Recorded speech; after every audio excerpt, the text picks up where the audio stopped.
When you first find out that you've been cheated on, your mind fills with questions. Questions for your partner. You want to know how they could do this to you, why they did it, what exactly happened.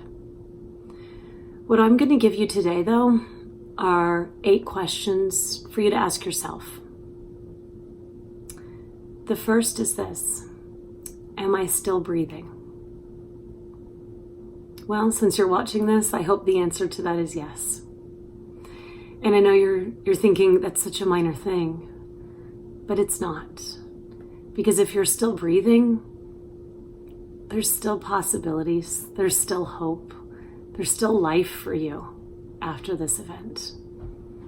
So remind yourself of that every day.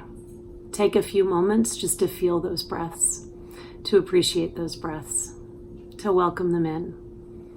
Because if you're still breathing, everything else is still possible.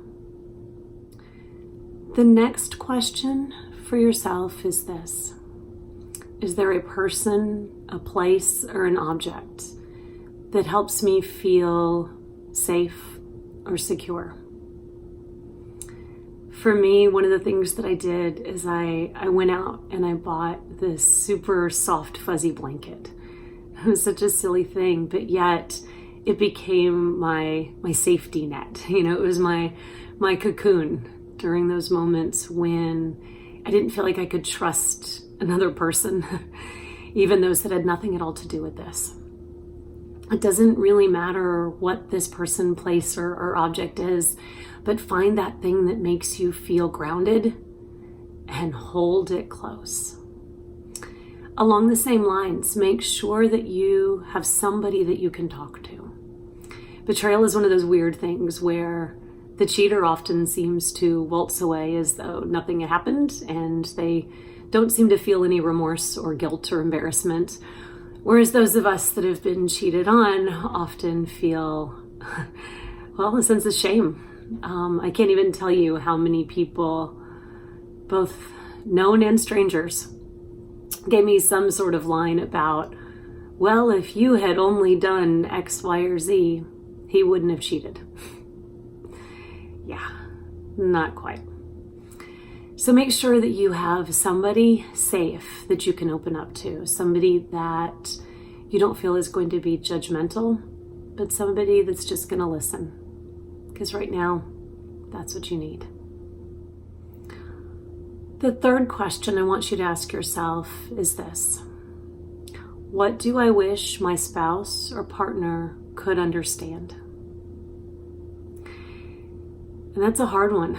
That's a heavy one. Because right now you're feeling so much pain. And depending upon your partner's response to this discovery, they may not be showing any empathy. They may not be expressing any pain themselves. And one of the things about pain is it wants to be heard and seen and understood so badly. So what I want you to do is just take a few moments and write down those things that you wish that your spouse or your partner could understand. If you're in communication with them and you think it would be beneficial, share those thoughts with your partner. If you're not in communication with them, this is a great opportunity to write one of those letters that never get sent. But it's important for you, though, to get this out, to write down those things that you want them to understand. The fourth question for you to ask yourself is, now that this has happened, what could my partner do to make it better? Your knee-jerk response on that is a telling one. If your first response is nothing, that tells you something right there. Or if there's certain words or actions that they could do that would help to alleviate some of the pain, that's telling too. But one of the biggest things that this exercise tells you is how limited what they can do really is. Because this has happened. The pain is there. No matter if they apologize or not, no matter if you stay together or not, that pain has happened. That pain's going to stay with you for quite a while. And there's nothing that they can do to erase that. The fifth question for you to ask yourself: am I allowing the cheater's words or actions to define me? There's nothing like intimate rejection to make you completely and totally doubt yourself and feel absolutely horrible about who you are. Remember, though, that infidelity, that choice to cheat, says way, way more about your partner than it does about you. And then sometimes, to complicate matters, some like to twist the situation around, turning it around and making you believe that it was your fault. Are you believing those words? Are you listening to that? Are you letting somebody who treated you so poorly tell you who you are?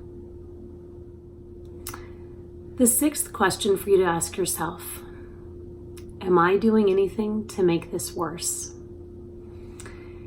And I know that's a hard one to hear. So what I'm going to do is share how I personally made my own experience worse.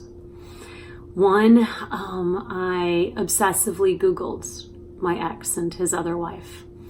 I would read her blog. I would look at the pictures of them. I would track where he was and what they were doing. And I told myself that I needed to do that because of the legal proceedings, which, okay, yeah, maybe in some ways, but no, really it was just I wasn't willing to let go, and I was still trying to figure out what she had that I didn't.